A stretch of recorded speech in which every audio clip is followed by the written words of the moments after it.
Hello my dear students, how are you?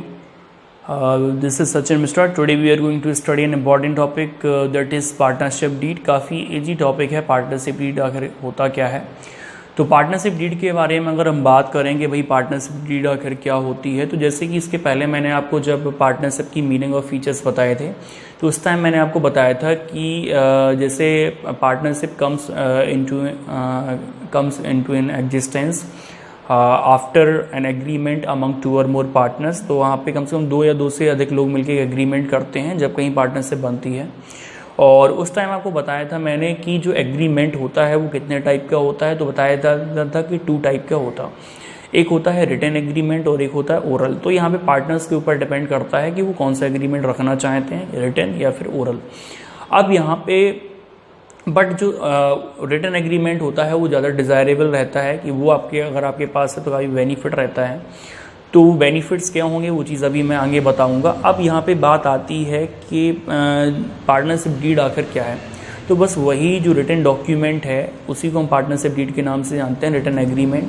तो partnership deed is a written agreement और it is a document which contains all the terms and conditions of partnership, जिसमें partnership की सारी terms and conditions रहती हैं, और या फिर जिसमें हम क्लॉजेस बोल सकते हैं, इसमें डिफरेंट क्लॉजेस रहती हैं जो भी पार्टनर्स के बीच में आपस में सेटिस्फाइड हुई हैं, वो सारी चीज़ें एक रिटन फॉर्म में होती हैं, प्रॉपरली स्टाम्प्ड होती हैं। ठीक है, तो उसको हम किस नाम से जानते हैं, पार्टनरशिप डीड के नाम से जानते हैं। क्लियर?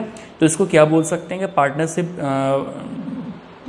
डीड क्या होती है। The document containing the terms and condition of the partnership agreement is known as partnership deed, यानी कि एक ऐसा डॉक्यूमेंट जिसमें पार्टनरशिप से रिलेटेड सारी टर्म्स एंड कंडीशन लिखी होती हैं, पूरे एक रिटन एग्रीमेंट होता है, उसको किस नाम से जानते हैं, पार्टनरशिप डीड के नाम से।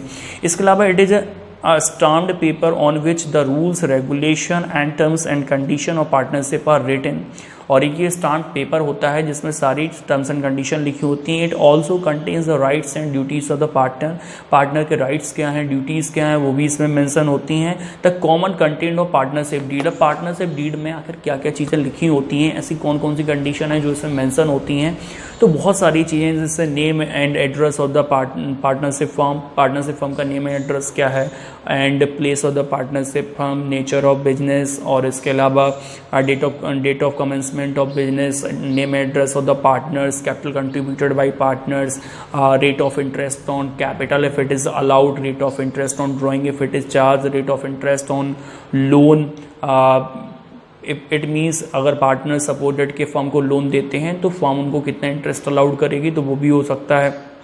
और इसके अलावा maintenance of bank account jointly maintain करेंगे या फिर मान लो कोई एक बंदा मेंटेन करेगा, उसको ऑपरेट करेगा, वो सारी चीज़ें। इसके अलावा valuation, method of valuation of goodwill at the time of retirement and death, और procedure of retirement and death किस तरीके से होगा, वो सारी चीज़ें एक तरह से प्रोविजंस वो सारे मेंशन होंगे, या डिजोल्यूशन किस तरीके से होगा, ये सारी चीज़ें इसमें लिखी होती हैं। ठीक है, और इसके अलावा और भी कई सारी चीज़ें हो सकती हैं, ये तो मैंने आपको कुछ कॉमन चीज़ें बता दी। हाँ, और पार्टनर्स की जैसे सैलरी किस तरीके से सैलरी है, रेमुनेशन है, अलाउड होगा कि नहीं होगा, अलाउड होगा तो कितना होगा, अलाउड जो वर्किंग पार्टनर्स हैं, तो ये सारी चीज़ें पहले से इसमें मेंशन कर दी जाती हैं। Clear?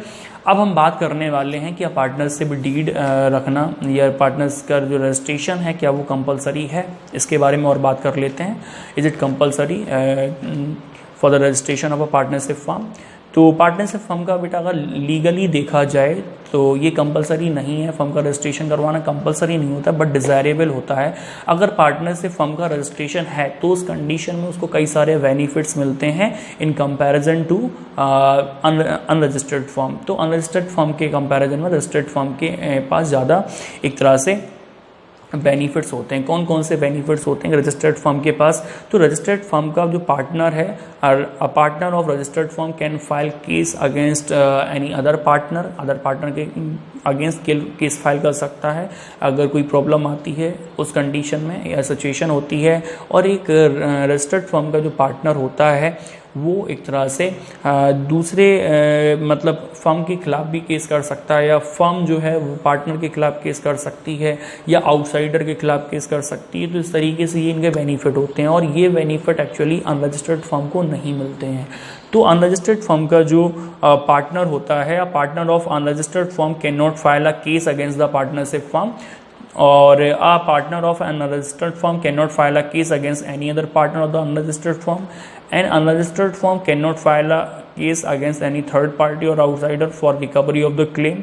The unregistered firm cannot file a case against any of the partner. और एक unregistered firm एक तरह से पार्टनर के खिलाफ भी कोई केस नहीं कर सकती है। तो ये सारी चीज़ें हमें ध्यान रखनी है इसमें। तो आपको ये चीज़ ध्यान रखनी है कि पार्टनरशिप फर्म का जो रजिस्ट्रेशन है वो कंपलसरी बिल्कुल नहीं है लीगली। अगर आप चाहें तो करवा सकते हैं, जिसके हालांकि कई सारे बेनिफिट्स रहते हैं।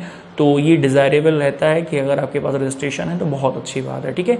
तो इस तरीके से आपके ये दोनों टॉपिक फिनिश हो गए और thank you very much for watching my video.